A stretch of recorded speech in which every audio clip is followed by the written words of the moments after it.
Hi friends, good afternoon. నిన్న మీకు plastic and processing, grinding వాటి గురించి ఎక్స్ప్లెయిన్ చేశాను కదా ప్లాస్టిక్ రీసైక్లింగ్లో. ఇప్పుడు నేను మీకు ప్లాస్టిక్ గ్రైండింగ్ మెషిన్ అంటే ప్లాస్టిక్ చాపర్ని ఇంట్రడ్యూస్ చేస్తున్నాను. సో మనకి ఎదురుగా కనబడుతున్న మెషిన్ ఏంటంటే ఇది 20 HP motor 20 mm pieces cut చేసేది అనమాట.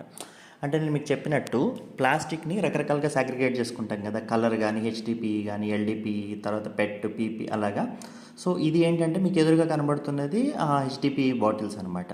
సో దీన్ని మనము బ్లూ కలర్లో సాగ్రిగేట్ చేసుకొని సో ఈ మెషిన్లో వేసినప్పుడు అది 20 mm సైజులో కట్ అవుతుంది.